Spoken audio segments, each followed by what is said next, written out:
Reem Abdou, Reem Abdou. aka DRĽmy. Welcome to Yes. Electronic Music Life. Yes. So Great. happy Look at to that be here with smile. you. Look at that smile. I'm glad it's just audio, actually. It's good. Oh, no, it's video too. Oh, perfect. Oh, good. I brought my smile then. Perfect. Yeah. No, I can see you. It's so Good. great to finally get you on the podcast. And we met in 2019 through our brother in arms, Nickodemus, who had us at the same gig together at the House of Yes. And we've over the last 3 years, we've dropping DMs, supportive DMs to each other, saying hi, and I think we've been exploring a few things to see if we can collaborate, and I'm always open to keep on doing that. And more importantly, here we are. Like today, we're here today to chat about and learn about you, and learn about BAE Collective as well. I wanted to chat to you. Firstly, how are things in New York at the moment? I know it's summertime and things are moving. Hit me up. First, I'm so happy, so grateful to be here with you. It has been far too long. I think when we were in the club years ago, it was like the throes of New York City nightlife. And so the world has been through a few things since I've last seen you. But it feels like New York is as vibrant as ever. I think a lot has changed for me. I'm not so much in the clubs as I used to be, maybe 2 or 3 or 4 years ago. But when I go out, or when I get the chance to play, or I'm gathering community, it's just activated. It's full force now. We're back. Yeah, that's great. Are you finding now there's a different approach and a different way of, obviously we're all doing things differently, and there's a different lens. And are you finding that there is more of a sort of a positive approach to the way people are doing things? Is there still fear? Obviously, there's always going to be fear, but people are navigating better from a different place, Yeah, I think people are interested in going out and finding themselves instead of maybe going out and just losing themselves. So there's been like this paradigm shift where our health has become our priority, just by nature of everything we've been through. So I think that manifests in the way folks demand a certain kind of space and want to experience a certain kind of space in nightlife. I think it's shifted how artists show up in that space, not just for listeners and dancers and consumers, but for themselves too. And I think it's shifted venues in the way that they approach this business model. Like, now you need to have ways in which people can feel safe in the club. You have to. It's mandated. And so it's all around, I think, a good thing. It's a good thing. It's a good shift. It's an evolution. Well, this is not new to you. Like your work has been about this kind of consciousness approach to music and music business, the type of projects that you work with, the way you regulate yourself, the way you connect with people. This is not just, part of COVID. You've been actively doing this with your own projects as a solo artist and with BAE Collective as well. So this is kind of not foreign territory for you. Like, are you finding that like this is a time for you to shine more, and a time for you to actually like bring everything that you've been doing all these years and bringing it forward? And tell me a bit about that. It's such a funny question. I feel it's the opposite now. Really? I feel like, okay, like other people got it now. Right. Whereas, 3 or 4 years ago, it was like no one was talking about feeling safe or healthy or hydrated. No one was talking about getting enough sleep or, just being in communication about where you are at with the people you were meeting for the first time, just open communication. And so it felt that much more important to like hold that when I went out, when I hosted spaces, when I organized events or experiences. But now I feel like it's like we're all here now. So I can like almost, I feel like I'm taking a step back and now allowing other people to step into producing spaces, organizing and gathering artists. And then I can now show up instead of being the producer or the organizer more fully as the artist. So because I've spent the last 5 or 6 or so years producing events and spaces and organizing the collective and the community, I didn't have that much space or time for myself and my artistry. So now I'm finding this time is actually a time to turn inward. And it's been that way, I think, since the pandemic has been. It's not just a 1 year or 2 year thing. I think I am in this phase of turning inward and creating the art that then I can share in spaces that are in alignment. So that's where I'm at now. I'm seeing it's showing itself. Yeah. I'm glad you brought that because that was what I wanted to ask. What does that mean for you now in sort of carrying on with the types of projects that you've been doing? You finding that it's more not in a selfish way, but it is more in a way that it's about you elevating your own projects, like you as an artist and you as your own being so is that the approach now? Like you're finding that just by doing that, you're continuing your work, you're continuing your message, your mission, your values. Yeah. That's right. I feel like it's not only a continuation, but an evolution. Yes. So I've found 3 things I found. First is I've been making a lot more music instead of playing other folks' incredible music. So I'm working on finally finishing the album, finally, and hope to have it by the end of this year, closer in the next few months. And then I'm finding that when I'm on the decks, I'm not just DJing, I'm wanting to be on the mic more, holding the space in a different way, singing more, working with more live instrumentalists, making it more grateful for that like light, more of a live immersive environment instead of just a DJ set. And I'm so that has dawned on me that I might like expand how I can show up in that space. So there's more confidence and more just being able to do things unapologetically, like being able to. I mean, these are words that people are throwing out around a lot lately, but there is a part of that there's a self-empowerment, like being able to express yourself without, I guess. I wouldn't call them limitations, but there are sort of impediments that we didn't even realize that we had on ourselves in the past, and now it's about actually really just doing it. Like there's really nothing but stopping us unless ourselves, just really just. That's right. Yeah. And I think it's That's great. Once you can reach that place, it's a very liberating feeling. And I think that's right. And I think that is the point of difference now, is being able to shine within and shine and bring ourselves out that will help.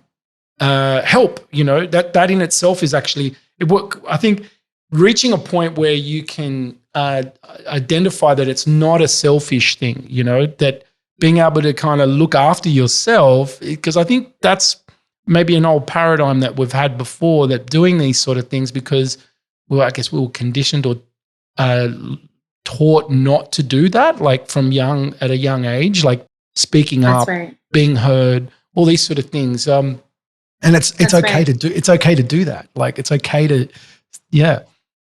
It's not only okay, it's vital. Yes. It's vital. It's vital. It's vital not only for the integrity of the art, so that it is coming from a place that is replenished and energized and honest, right? We can only like transmit art that is honest and true and impactful and meaningful if we are really like taking care of ourselves. Otherwise, we are, like you've heard, pouring from an empty cup. So I feel like, many things are happening at once, and understanding ourselves in the like, what's the word? Really like this time frame, I'll say, this era of pandemic happening at the same time as like so many different kinds of liberation movements and freedom movements, in which we are really looking at the way we structure our systems, not just our external systems, our nightlife systems, our political systems, but also the systems of our body, my digestive system, my circadian rhythms, like the ways in which this whole thing operates, right? And we're seeing we're not separate. We're not separate from our societies. We're not separate from our communities. We're not separate from our earth. That what happens at this level that we think is all the way up here, out there, is really just a mirror for what's happening in here, right? It's like I could pretend there's no pandemic, but I'm going to be hit by that truth the moment I walk out my door, right? So I'm inextricably interconnected with all things that are alive. And that revelation, I think, really helps empower us to take care of ourselves, because then we realize it's not being selfish. My taking care of myself is taking care of the external. I am the external is me. We are one and the same. And that is a really simple, basic paradigm shift, but it is so monumental and revolutionary, because it says two things. One, I am as vital as anything out there. If I think I'm supposed to be taking care of all things out there and that'll fix all my problems, I just need to turn around and look at me and understand that if I can do that for me, that means I'm caring for and aware of all the things out there. It does that. And then it also brings us closer to all the systems in which we want to revolutionize or impact or contribute to our communities, the earth, the culture of arts and music. We start to understand that what we do for ourselves, we do for a legacy that will come long after us. And that kind of reconnection back with the thing we're trying to serve also ends up making things a lot more easy and fluid, because I'm not trying to fix things out there. I can just make sure in here is in alignment. And if I start from here, then things out there will start to reflect. Yeah. I hope that makes sense. It's a big absolutely. Quantum physics equation, right? But it's also so simple. Yeah. It is, and it's that simple, the simplicity, but doesn't necessarily mean it's easy. It's and I think the time to do inner work is part of the grind as well. Like, not in a sense to make it sound like it's so negative and it's such a hard thing, but to do inner work and do that is being brave, and it requires a conscious effort every day. You beautifully articulated there was some great stuff there that you shared. So thank you so much for your insights. That was awesome. I think that what we're discussing here is, we could call it spiritual or personal development kind of approach, or a lens of way of doing things. It is, I think, I think it is a balance between all the three. If we're looking at it, just say there's a lot of different systems and elements here, but if we look at personal, spiritual, and business, especially in this space, all these three areas need that balance of nurturing all the time, And I am very much a spiritual person. I like to consider myself that as well. But I've realized too that like you can get caught up in a lot of because you need to be pragmatic. You need to be taking actions as well, and it is this constant dance, finding It that, is. that balance, finding that balance. Yes, I talk about this with my students all the time. I think, we live in a culture and a society of extremes. We think just because we are invested in taking care of ourselves, that means we will neglect all of our three-dimensional earthly duties. And it is what I like to think of it, it's like it's a dance. It's constantly understanding that all the dimensions are in conversation with each other, that I could be operating at 5D and beyond, the multidimensional space of my spiritual connections and my inspirations, but I can also translate those into form. And they look like really clear business agreements. They look like really clear communications. They look like, personal hygiene. They look like good sleep, hydration. Like they all translate into their 3D form. But we can also hold that they are these limitless, like expansive, can't touch it with language experiences. But the dance of being human, and I think the dance of being an artist, is taking these like expansive, ethereal understandings of how we are being and then turning them to form, whether that is a song or a painting or a party. All of these are just kind of like the vessel, the container through which that infinity is dancing. Yeah. It takes time. It takes time. It's a to get to this place that you're describing. It takes work. You've been like I'd like to know sort of kind of like when did this happen for you that you realized that because as you know, as time passes, the awareness or the this articulation builds and grows, and it becomes it becomes an embodiment, right, of who you are, and then it becomes the expression and the way you do things in business and the projects that you work on, the relationships, the partnerships, and so when did you realize, okay, this is the journey I want to choose? Like this is the path that I want to take now, and carve and keep. When do you remember at any? I know that there's, from my experience, there's multiple points where it's not just this one awakening that you have, but there's several of them, and they happen throughout. But would there be a significant, maybe one or two, or that you can remember and that you would like to share? Yeah, I love that that it's many, many awakenings over time that like build and accumulate to create the embodiment. But I would say really, really I can mark it now because we're in 2022. 10 years ago, I'd found meditation.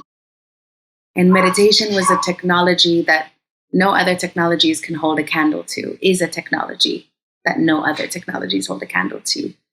And for a while, I thought that my practices of meditation, yoga, were separate and distinct from my love of music or my expression of music. And there were no examples or role models of people necessarily in the nightlife spaces that I was frequenting or in the pop culture that were fusing these worlds in a way that was really like accessible and multidimensional. It was always extreme, right? It was either there was like spirit and spiritual music or spiritual devotional spaces, and then there was the rave. Yeah. And so because I wanted the fusion, I had to create the fusion. And I think the revelation of it being embodied is just because I've done it over and over and over again. And I think I don't think I've made it even as much headway as I would hope or dream to see in the space. I still think I'm relatively unknown in the mainstream space. I have a small but tight and strong community in New York and around the world as well. But this kind of work is like a slow climb. The systems were not built for it. The systems were not built for us to demand water over a drink at the bar, right? It's not good for business. So it will take time for the systems to reflect the ways in which we are taking care of ourselves. And it's going to take time for us to know deeply how to take care of ourselves at every level, physically, mentally, emotionally, creatively, spiritually, all of the levels that we can take care of ourselves at and know ourselves at. Yeah. You touched on before about like the external things that that we have to dance with, and paradigms and systems. We do. It's like there's a part that we have to embrace and kind of look at life through an abundant kind of lens, and look at and work with the limitations in a way that are so I guess approaching in an unlimited approach, as opposed to like looking at it, but still.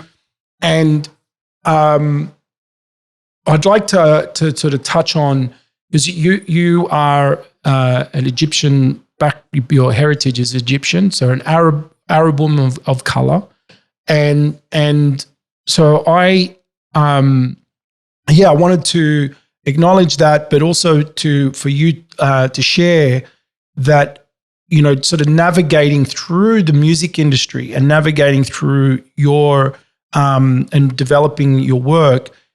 Have you found that to be a difficult thing for moving forward? Like, has that been, or again, is it the construct of that of not going, hey, well, I don't, that's not how am I trying to describe it? Like, it's not that it's a problem, is it being a problem for me, rather than embracing it and then letting it go? But, is it actually, how do you navigate through that? Like the two, like the pandemic, the things that everyone's facing. But I hope I asked that question correctly. You're touching on many, many layers and levels. You posted something really powerful a few days ago about kind of like the time it's going to take. I'm paraphrasing, but like the time it's going to take to dethrone and deconstruct white colonial systems, white patriarchal colonial systems that have like defined and designed our electronic music world and the world in general, just like the world, period. Exactly, yeah. And it takes a lot to even just kind of like admit that. I think there's to acknowledge also there's like an enormous sector of people who don't think that that exists, that there is a problem, or that there is that paradigm that is present. So first that I'm going to encounter, and I'm always encountering people who don't see the problem, who can't name it, don't understand it, who don't want to acknowledge it, or who benefit from it. And it's for them, it's not a problem. It's actually the way things should be. These are the way things are. Why are you naming it as a problem? So I found every iteration across the spectrum of experience in like these few, relatively short years in this work and in this business, I found and come up against extreme difficulty and extreme adversity and extreme discrimination and extreme tokenization. And I've also found like being welcomed, invited, listened to, honored, sometimes in the same place, in the same space. It's community has made all the difference. I think every person you've had on this podcast has said this, because I've been listening to the releases, but community makes all the difference. Having people around you who can see and identify the same kind of structural damage that we're all working to revolutionize and evolve, and who can also honor you and empower you.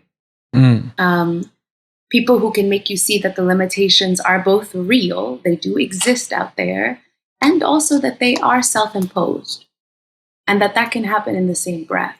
Because there was a time also when I was quite aware of limitation, but because I have a self-empowerment practice, was able to overcome limitation that was placed on me. You can't do this. You're not able to do this. You're not experienced enough to do this.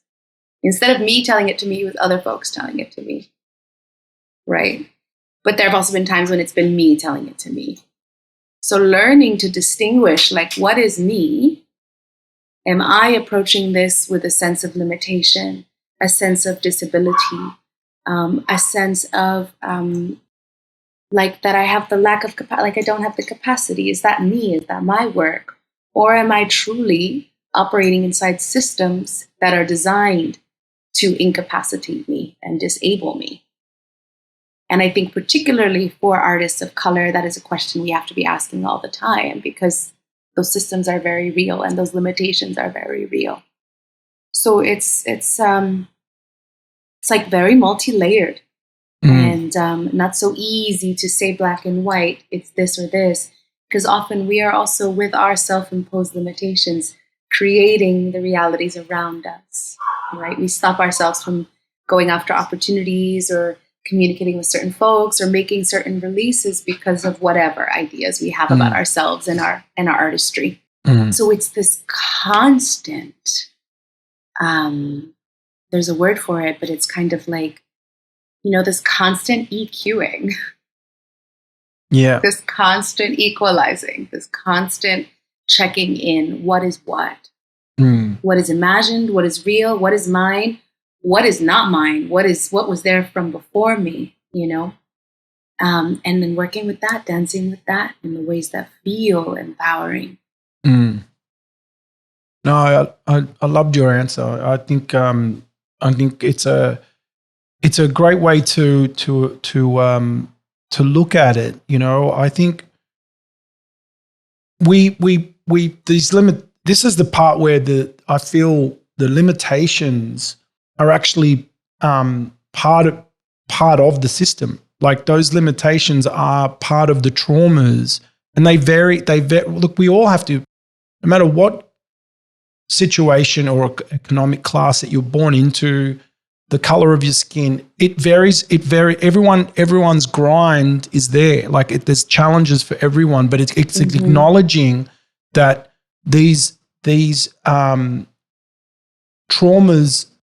It's not to stay in a victim mentality. Like, it's and that's that parallel that distinguishing to be able to either which lens do you look through, and right. Yeah, and I think this is it's been a subject, because when I did post this the other day, it sparked it even brought up trauma in myself. Like, even for 3 days, I was chatting about it with my producer, and I even had a bit of catch and throw with someone on the platform, about it. That was, and it was, it was all honesty and just being compassionate about the different views, and it's something that I want to keep on. I think it's something that needs, as you said, the constant EQing. It's that constant EQing, because there isn't just this one kind of black and white or paradigm here. No. Yeah. Thank you for that. But I think thank you for that. I mean, I think it was incredibly. When I saw it, I just thought it was so beautiful and inspiring that it was you posting it, and it's important for us to be, especially in the space of art, to be engaged with the nuance of color and form and what bodies are being represented and what are not. It's like how an artist or a musician uses one particular note or key or color and does not use another. It's all on purpose. There's a story there. Mm. And so in the story of the human story, we've all got our unique colors and codes and forms and sounds.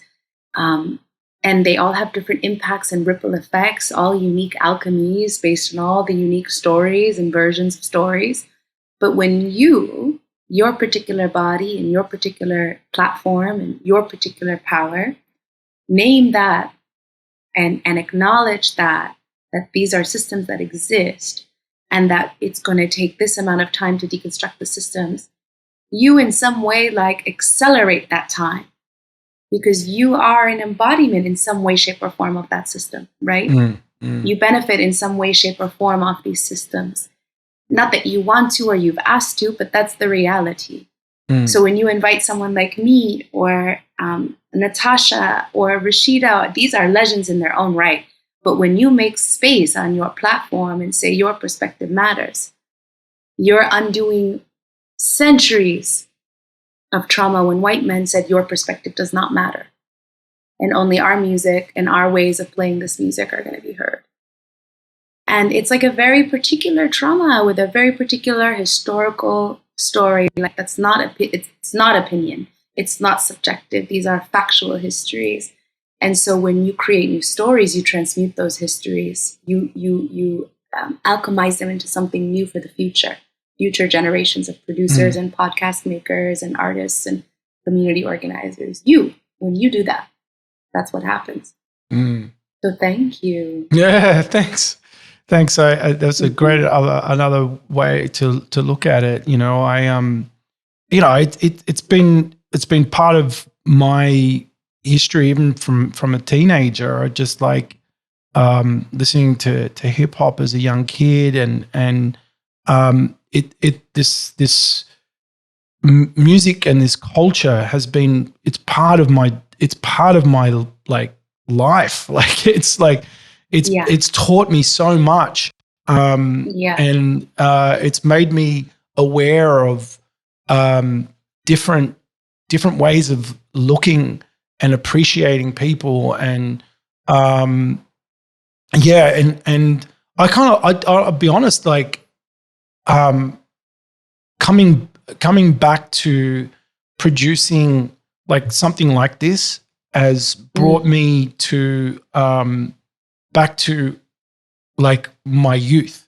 Like it's made me like I was making videos of this sort of thing, in high school, little videos about racism, and I was like, really into it. I wanted to be part of transmuting that, and I copped a lot of slack for that. People thinking that I was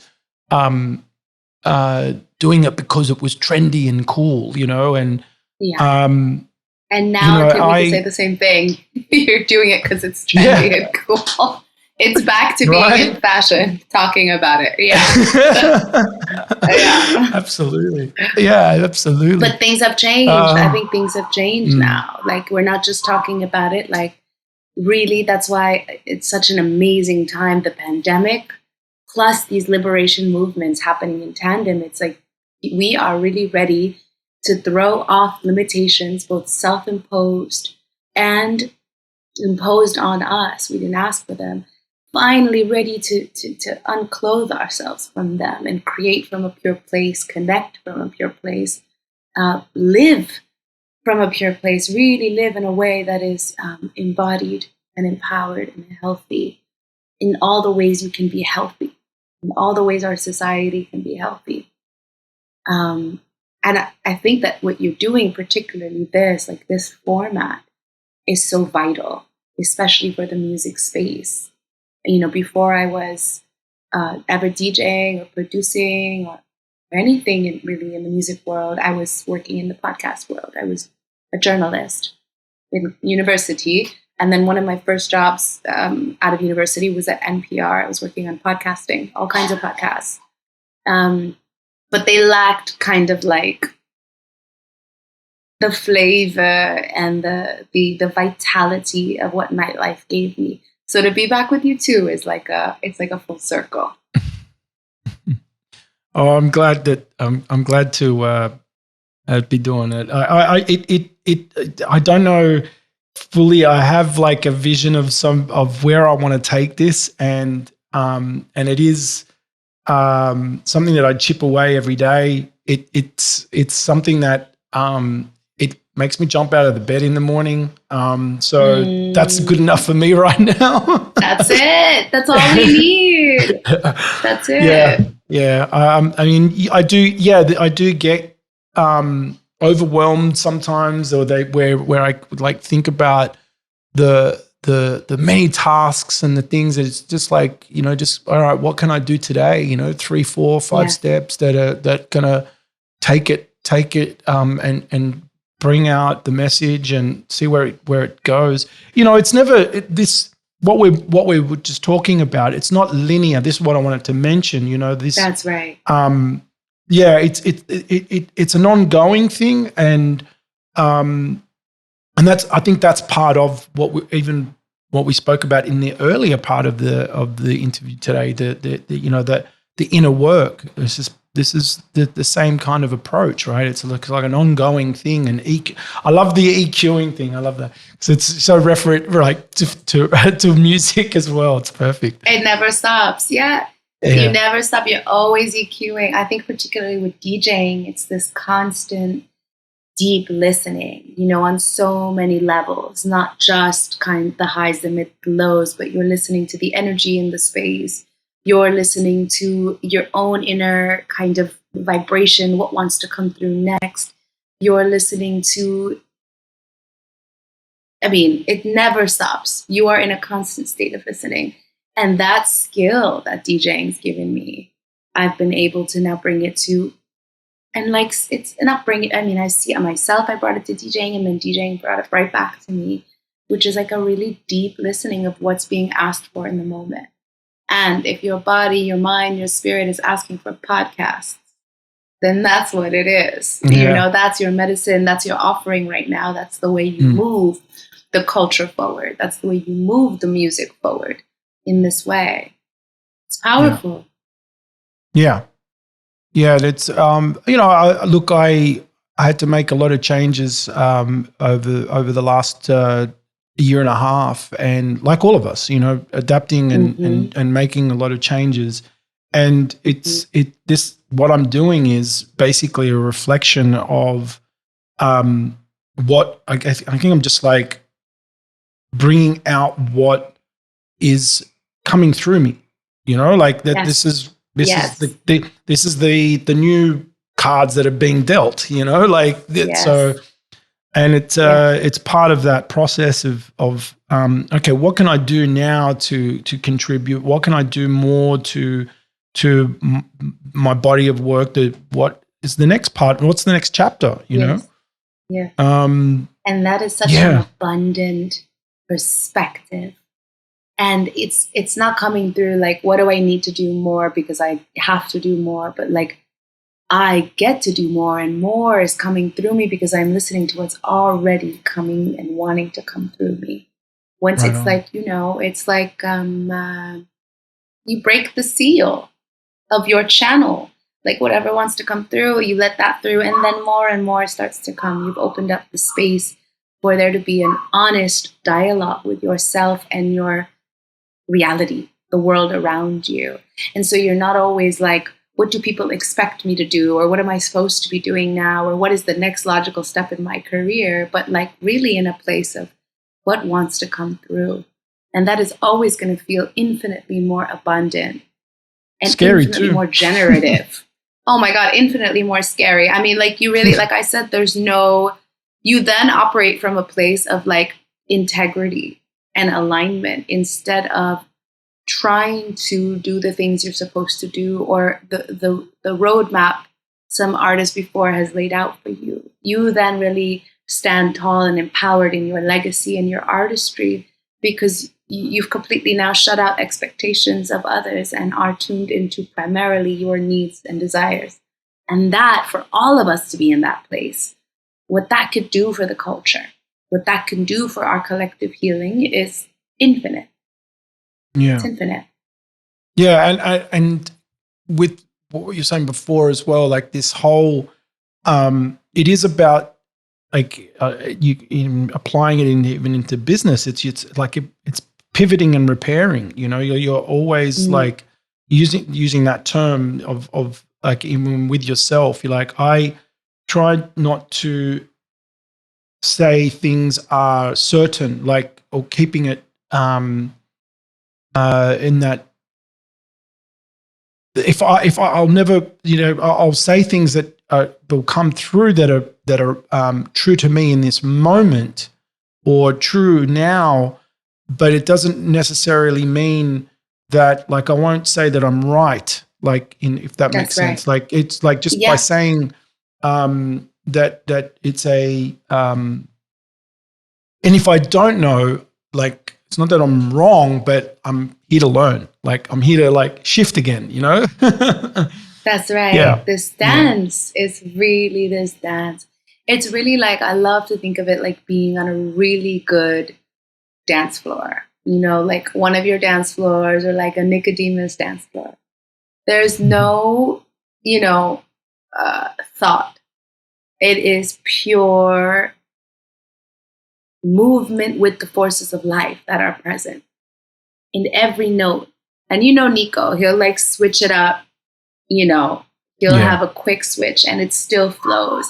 And to be dancing with that kind of unexpected nature of life, but to be moving from your center, you never get thrown off. You are always on rhythm, even if it's a little bit, even if there's a little beat clash, even if it's a little, you know, if it throws a break beat at you, you know what to do because you're listening. You're listening and you're in a deep trust relationship with yourself. And that, I feel, for us as artists, like, no one teaches you that. That is something that you learn, like you said, over time, through struggle and through adversity. It is earned, really, not learned. And that, I think, gives us a mastery to move across many different mediums and fields. Then we're not just DJs, we're also podcast creators. We're also music producers. We're also party producers. We're also speakers. We're also writers. We're also, you know, visual artists. Like, it allows us to extend our field out into the vast possibility of creation. And that in and of itself creates abundance in all forms. All forms of abundance then are generated. Yep. Yeah, I'll get a little bit neuroscience-y here, but I think it's definitely like it's shifting from like here we are talking about it, and that's and we're learning from each other, and that's a, you know, a cortical kind of level, but it's actually the doing the inner work and actually going through the struggle, going through the grind, and making it subcortical so that the embodiment actually happens, you know. So like it's like I think that whether you look at it through a spiritual lens or through a neuroscience lens, you'll find that the language is different, but the meanings are the same. It's like the same. Yeah. The same. Yeah. Yeah. I love the cortical, subcortical. Like, I love it as much as the EQing. So good. Tell me what's coming up that's really exciting for you now. What projects have you got going that you'd like to share? Yes, I'm really excited to take 2 weeks next week to complete my debut EP. Can't wait.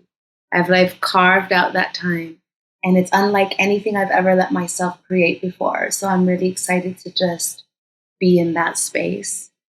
And then I am slowly making my way over the West Coast. I'll be at Burning Man for the first time, bringing a really powerful installation, a space primarily for artists of color. So really excited about that. We'll have like Yoruba Records represented, some amazing artists from there, and like just a really powerful ode to also Chicago house music and the origins of music in general being rooted in ancestral and particular cultural traditions. So that feels really amazing, and I think like a real shift that will happen at like seed at Burning Man and then shift into the industry. And I was always the person to like not pay any Burning Man any mind, but I feel like this might be a powerful coalescence of artists. It's one of the largest gatherings in the world and brings together Yeah. so many artists in this place that particularly looks to like, you know, play with what society could be and what art could be if money wasn't a factor. You know, like there's no money at this festival. So, I mean, it costs money to get there. So that's another, you know, conversation around privilege. But I feel very privileged to be able to be experiencing that next month. And then really I'm in this place, speaking of the dance, of like moving day by day, week by week, cycle by cycle, and trying to be really present with how my creative energy is moving me, and then acting accordingly. So it feels really good to say, I don't know, you know, what will come after that. I know I'll be home in Egypt for some time in the winter, and then really just calling in deep alignment with artists and producers who get it, you know, who are walking their talk and who are talking with clarity, you know, artists and producers like you, and really just calling in expansion for the collective. I'm in this place of recalibrating the work of the Collective BAE, and it's now in its like 5th or 6th year, I believe. I think 6th year. We began in October of 2016. And it's evolved so much since then. It began as a place primarily for women identifying artists, but has evolved to be gender fluid and concerned with, rather than just the female form and body, feminine energy as an energy in which to explore in the arts and culture. So it's in this place of recalibration. And I love what you said about just like taking it day by day, getting up out of bed, being moved by the thing that is exciting to you, and then doing, you know, the 3, 4, 5 things that are most vital for, you know, the nourishment of that thing. And I'm finding in that process a lot of stuff that I had on the to-do list gets to get thrown out. Like it was just there, taking up space, making me think I needed to do it in order to move forward. And it's one of those examples of self-imposed limitations and what happens when we kind of like soften and allow the thing to show itself, especially when it's a community or a project that then now has a life of its own. It's like an entity. It's a being with an intention and a spirit and an energy. And how are you in relationship with that thing? And how are you stewarding that thing? Instead of trying to move that thing in the way you think it needs to be moved, and allowing that approach to really move and feed my creativity instead of making things happen, really, like you said, allowing the things to come through me. And that feels way more magical than anything or any way else I've done it. Thank you. Thank you for asking. So poetic and so beautifully articulated. And what about BASSyoga? What's that? Are you still? Is that? Yes. Yes, I just spoke with Nikki Ortiz, my partner, today. We found out she's going to Burning Man as well. She's a longtime burner. You're taking that. You're taking it to Burning Man this year. I think we're going to take it to Burning Man. There's these camps that have these dance floors that are made of subwoofers. These vibrating kind of like sub-pack dance floors. So we get to like work more deeply with the vibrational work. That's kind of my intention, to just like really speak of EQing, like really drop into like the source code of the sound and its power to impact our neural circuitry. And yeah, like really feeling on the edge of something different there. We took some space and time off, I think primarily to reground in our practices, in those practices that made us want to even share them in the first place. Right? Like we talk about, I think it's so important for artists to like just reconnect with the art that they're in love with, and to make sure that relationship is like any relationship, healthy, so that when we come to share, when we come to perform or produce, it is from a full place and it's from a real place. Yeah. Yeah, that sounds great. You just reminded me of a buddy of mine worked on a project. He was part of the team. His name's a great producer out of Dubai, Bahraini.